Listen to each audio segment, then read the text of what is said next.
اعوذ باللہ من الشیطان الرجیم بسم اللہ الرحمن الرحیم اللہم صلی علی محمد وآل محمد وعجل فرجہم۔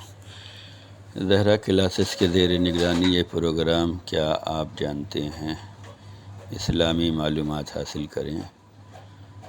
تاریخ معصومین میں حضرت رسول خدا صلی اللہ علیہ وسلم کے بارے میں یہ نواں ایپیسوڈ پیش کیا جا رہا ہے، جس میں سوالات کے ذریعے اسلامی تعلیمات اور علوم محمد اور آل محمد علیہ السلام کو آپ کی خدمت میں پیش کرنے کا شرف حاصل کر رہے ہیں۔ آج کے سوالات یہ ہیں: کیا ہمارے نبی کریم کے بعد کوئی نبی ہے یا نہیں ہے؟ کیا ہمارے نبی کریم نوری تھے یا خاکی تھے؟ کیا آپ کے والدین کے بعد آپ کی پرورش کس نے کی؟ خانہ کعبہ میں حجر اسود کے نصب کرنے میں آپ کی حکمت عملی کیا تھی؟ واقع بعثت رسول اور دعوت ذوالعشیرہ کیا ہے؟ آئیے اسلامی تعلیمات کو حاصل کریں اور لوگوں کو اسلامی تعلیمات کی دعوت دیں اور اسلامی تعلیمات کی نشریات میں شامل ہو کر ثواب دارین حاصل کریں اور خدمت دین کریں۔ ہماری آپ سب سے گزارش ہے کہ اگر آپ کو ہمارا یہ پروگرام اچھا اور سماج کے لیے مفید اور ضروری لگ رہا ہے تو اس پروگرام کو اپنے دوست، احباب اور رشتہ داروں میں شیئر کریں، فارورڈ کریں۔ لوگوں کو اس پروگرام کے بارے میں بتائیں، اور اگر آپ بھی اپنی بہن بیٹیوں کو عالمہ کورس کرانا چاہتے ہیں تو آج ہی ہم سے رابطہ قائم کریں۔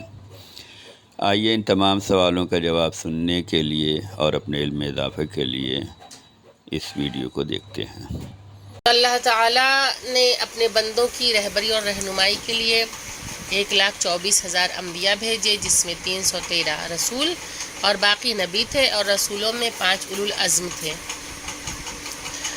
ان تمام انبیاء و مرسلین پر اور ان کی عصمت و طہارت پر ایمان رکھنا ہر مسلمان پر ضروری ہے۔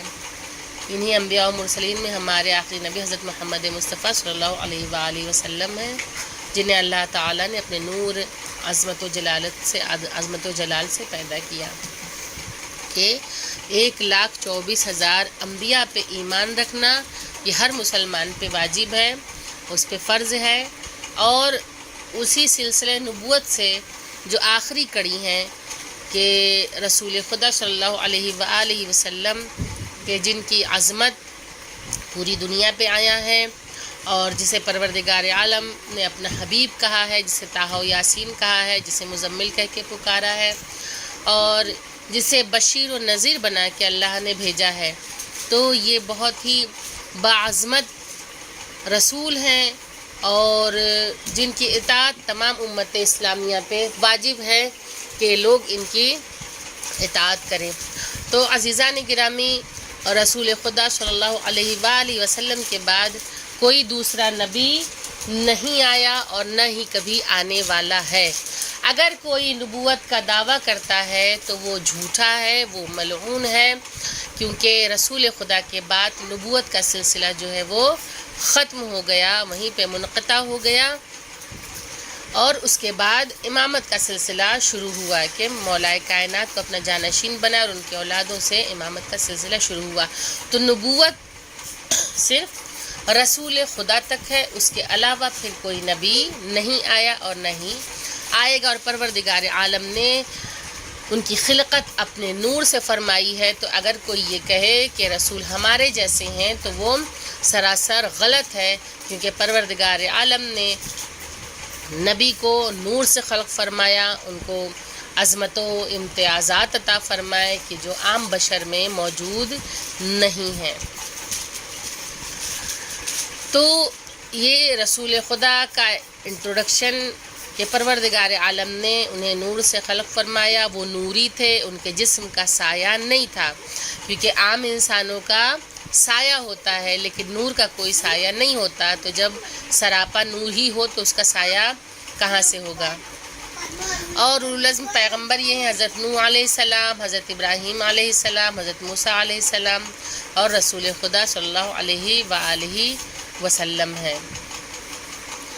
جب آپ کی عمر مبارک 6 سال ہوئی تو آپ سایہ مادری سے محروم ہو گئے، تو بچپن میں ہی ماں کا سایہ سر سے اٹھ گیا۔ رسول خدا اپنی ماں کے سائے سے محروم ہو گئے۔ آپ کی والدہ گرامی جناب آمنہ بنت وہب تھیں۔ حضرت عبداللہ کی قبر کی زیارت کے لیے مدینے گئی تھیں۔ وہاں انہوں نے ایک ماہ قیام کیا۔ جب واپس آنے لگیں تو مقام ابوا میں انتقال فرما گئیں اور وہ وہیں دفن ہیں۔ آپ کی خادمہ ام ایمن آپ کو لے کر مکے آ گئیں کہ کم سنی میں ہی ایک طرف باپ کا سایہ پہلے ہی سر سے اٹھ چکا تھا، لیکن جب رسول خدا 5 سال کے ہوئے تو ان کی 6 سال کے جب ہوئے تو ان کی مادری گرامی کا بھی سایہ سر سے اٹھ گیا۔ اب رسول خدا بالکل یتیم ہو گئے کہ نہ ماں کا سایہ تھا اور نہ ہی باپ کا سایہ سر پہ تھا، تو انہیں ان کی خادمہ جو تھی ام ایمن وہ لے کر انہیں مکہ چلی آئیں۔ اور جب آپ کی عمر 8 سال کی ہوئی تو آپ کے دادا جناب عبد المطلب کا 120 سال کی عمر میں انتقال ہو گیا کہ دادا جیسی شفیق شخصیت تھی جس نے رسول خدا کا خیال رکھا، ان کا بھی جدا ہو جانا یہ بھی رسول خدا کے لیے ایک عظیم ترین صدمہ تھا۔ اور عبد المطلب کی وفات کے بعد آپ کے بڑے چچا حضرت ابو طالب اور آپ کی چچی جناب فاطمہ بنت اسد نے فرائض تربیت اپنے اوپر عائد کر لیے کہ جب والدہ کا بھی انتقال ہو گیا، دادا کا بھی انتقال ہو گیا، تو اب اس کے بعد جو آپ کے سب سے بڑے چچا تھے جناب ابو طالب اور چچی کہ جن کا نام فاطمہ بنت اسد تھا، ان لوگوں نے آپ کی پرورش کی اور اس قدر جان سے زیادہ عزیز رکھا کہ اپنی اولادوں کی بھی پرواہ نہیں کی کہ رات میں شب کے سناٹے میں یہ خوف تھا کہ کہیں لوگ آ کے رسول کو قتل نہ کر دیں۔ بعض اوقات اپنی اولادوں کو رسول کی جگہ سلا دیا کرتے تھے اور رسول خدا کو دوسری جگہ پہ سلا دیا کرتے تھے کہ پروردگار عالم ان کی جان کی حفاظت فرمائے۔ تو جناب ابو طالب وہ شخصیت ہیں کہ جنہوں نے اپنی زندگی رسول خدا کے لیے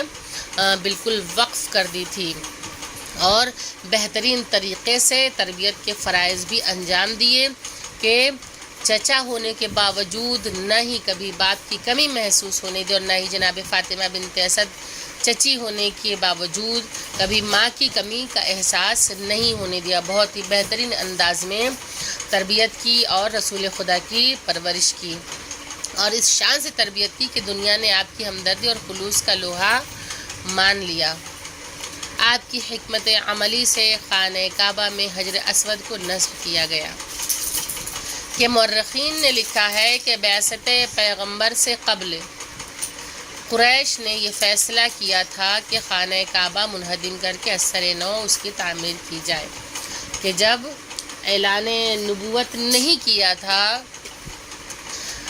اور اس سے قبل یہ واقعہ پیش آیا کہ قریش نے یہ فیصلہ کیا کہ خانہ کعبہ کو ہم منہدم کر دیں گے، گرا دیں گے اور اس کی جگہ ہم اس کی نئی تعمیر کریں گے اور اسے اور زیادہ بلند کریں گے۔ چنانچہ اسے گرا کر اس کی تعمیر نو شروع کر دی گئی۔ پھر جب عمارت اس حد تک پہنچی کہ جہاں حجر اسود کو نصب کیا جاتا ہے تو اس کے نصب کرنے کا سوال پیدا ہوا تو قریش میں شدید اختلاف ہو گیا۔ یہ قبیلے آپس میں لڑنے لگے۔ ہر قبیلے کا سربراہ یہ چاہتا تھا کہ حجر اسود رکھنے کا شرف اسے ملے۔ بالآخر جد و جہد کے بعد یہ فیصلہ ہوا کہ کل جو سب سے پہلے داخل حرم ہو اسے حکم بنا کر اس جھگڑے کو ختم کیا جائے اور وہ حجر اسود کے نصب کے بارے میں جو فیصلہ دے دے اس کی پابندی کرنا ہر ایک پر ضروری ہے۔ کہ جب ان لوگوں میں جھگڑا ہوا، فساد ہوا، تو پھر یہ فیصلہ ہوا کہ اب جو کل سب سے پہلے حرم میں داخل ہوگا اسی کے ذریعے ہم اس پتھر کو نصب کریں گے۔ غرض کہ جب صبح ہوئی تو حضرت محمد مصطفیٰ صلی اللہ علیہ وآلہ وسلم سب سے پہلے حرم میں داخل ہوئے۔ بنا بری انہی کو حکم بنایا گیا۔ یہ مصلحت پروردگار تھی کہ ان کے حبیب کے علاوہ یہ شرف کسی اور کو حاصل نہ ہو۔ حضرت نے فرمایا ایک مضبوط چادر لائی جائے اور اس میں حجر اسود کو رکھا جائے اور اس کے گوشوں کو ہر قبیلے کا سردار پکڑ کر اسے اٹھائے اور مقام حجر تک لائے۔ چنانچہ ایسا ہی ہوا۔ کتنا بہترین انداز ہے جھگڑے کو سالو کرنے کا، اگر دیکھا جائے پولیٹیکلی اگر دیکھا جائے تو بہترین سیاست بھی ہے، اور اگر اخلاقیت کے طور پہ دیکھا جائے تو بہترین اخلاقیت کا نمونہ ہمیں نظر آتا ہے کہ اختلافات نہ پیدا ہونے پائیں، لہٰذا سب لوگوں کو شامل کر لینا یہ رسول خدا کی ایک بہت بہترین اخلاقیت کی دلیل ہے کہ جب چادر منگائی گئی اور چادر میں جب حجر اسود کو رکھا گیا تو ہر قبیلے کے سردار جو تھے ان سے کہا گیا کہ وہ ایک ایک کونا پکڑ لیں اور اسے خانہ کعبہ تک اس کے حد تک لے کر آئیں۔ چنانچہ ایسا کیا گیا۔ پھر جب حجر اسود بیت اللہ کے قریب آ گیا تو حضور اکرم نے اسے اپنے ہاتھوں سے اٹھا کر اسے خانہ کعبہ میں نصب کر دیا ہے۔ حضور کی حکمت عملی سے فتنہ عظیم کا سدباب ہو گیا، کیونکہ وہ عرب کہ جو نسل در نسل دشمنیوں کو نبھاتے تھے، جو بات بات پہ تلواریں نکال کے قتل و غارت مچا دیتے تھے، اگر رسول خدا اس قدر حکمت سے بھرا ہوا فیصلہ نہ کرتے، یہ حکمت عملی نہ اختیار کرتے تو یہ فتنہ بہت بڑا ہو جاتا۔ تو اس عظیم فتنے کو کا حل جو تھا وہ رسول خدا نے بہت ہی بہترین انداز میں نکالا۔ دعوت ذو العشیرہ اور اعلان رسالت و وزارت۔ بعثت کے 3 سال تک نہایت رازداری اور پوشیدگی سے فرائض کی ادائیگی فرمائی۔ اس کے بعد جب یہ آیت نازل ہوئی وَأَنذِرْ عَشِيرَتَكَ الْأَقْرَبِينَ 214 سورۃ الشعراء، اس وقت حضور اکرم نے بموجب حکم خدا دعوت کا سلسلہ شروع کیا، اور آپ نے حضرت علی سے فرمایا کہ کھانے کا انتظام کرو اور لوگوں کو دعوت دو۔ لوگوں کو کھانا کھلانے کے بعد یہ رسول اللہ نے کچھ کہنا چاہا تو ابو لہب نے لوگوں کو بہکایا کہ محمد جادوگر ہیں، تم لوگوں نے دیکھا نہیں کہ تھوڑے سے کھانے کو کتنا زیادہ کر دیا؟ کہ اس خیر و برکت کو دیکھ کر جو جاہل تھا، ابو لہب تھا، اس نے سوال اٹھایا کہ یہ تو جادوگر ہیں اور تم لوگوں نے ان کے جادو کو دیکھا نہیں کہ کھانا تو بہت تھوڑا تھا اور قبیلہ تو اتنا بڑا ہے، دعوت میں آنے والے لوگ تو اتنے سارے ہیں، اتنے بڑے ہجوم کو اس تھوڑے سے کھانے میں کیسے کھلا لیا؟ اس کی بات کو مت سنو۔ لوگ یہ سن کر چلے گئے، اور ایسا دوسرے دن بھی ہوا۔ پھر تیسرے دن بھی دعوت کی گئی کہ لوگ آتے تھے، کھاتے تھے، ابو لہب شوشہ چھوڑتا تھا اور لوگ چلے جاتے تھے۔ اب تیسرا دن جب آیا تو اسی طرح سے دعوت کی گئی، اور کھانے کے بعد جب نبی اللہ کچھ کہنا چاہتے تھے تو ابو لہب نے پھر کوشش کی، تو ابو طالب نے ڈانٹ کر کہا کہ جو کچھ میرا بھتیجا کہنا چاہتا ہے اسے سنو۔ کہ ابو طالب کا اتنا رعب و دبدبہ تھا کہ سب کے سب خاموش ہو گئے، اور یہ کہہ کر مجمع کو روکا۔ رسول خدا نے مجمع سے خطاب کیا، مجھے اللہ نے رسول بنایا ہے، تم میں سے کون ہے جو میرے کاموں میں مدد کرے؟ اور جو میرے کاموں میں مدد کرے گا وہ میرا وصی، جانشین و خلیفہ ہوگا۔ اس وقت جب سب موجود تھے اس میں سے صرف اور صرف حضرت علی نے فرمایا کہ یا رسول اللہ، میں وعدہ کرتا ہوں کہ آپ کی مدد کروں گا۔ اس وقت رسول خدا نے فرمایا کہ اے لوگو، یہ میرا بھائی ہے، یہ میرا وصی ہے، یہ میرا جانشین ہے، اور یہ میرا خلیفہ ہے۔ کہ مولا کائنات کی عمر مبارک صرف 13 سال کی تھی، اور جب رسول خدا نے اعلان نبوت کیا ہے، یعنی بعثت کے 3 سال بعد کہ جب مبعوث برسالت ہوئے ہیں، اس کے 3 سال کے بعد جب حکم خداوندی سے دعوت کا انتظام کیا گیا، مجمع کو جمع کیا گیا، اسے کھلایا گیا، اور اس کے بعد جب اعلان ہوا تو مجمع میں کسی میں یہ طاقت، یہ قوت نہیں تھی کہ وہ اٹھ کے کہہ دیتا کہ یا رسول اللہ، میں آپ کو اللہ کا رسول مانتا ہوں اور میں آپ کی مدد کروں گا، سوائے مولا کائنات کے، کہ کم سنی کا عالم ہے۔ لیکن مولا کائنات اس کم سنی میں بھی جس طریقے سے رسول کی آواز پہ لبیک کہتے ہوئے نظر آتے ہیں، اور رسول خدا نے بھی انہیں اپنا جانشین اور خلیفہ مقرر کیا۔ یہ فیصلہ روز دعوت ذو العشیرہ ہی طے پا گیا تھا۔ بہن بیٹیوں کے بہترین مستقبل کے لیے زہرا کلاسز کو جوائن کریں اور درس قرآن کریم، درس تاریخ اہل بیت علیہ السلام اور درس احکام و مسائل شریعہ کے ذریعے اپنی اسلامی معلومات میں اضافہ کریں، اور زہرا کلاسز چینل کو سبسکرائب کریں اور پروگرام کو لائک و شیئر کریں۔ جزاک اللہ خیر۔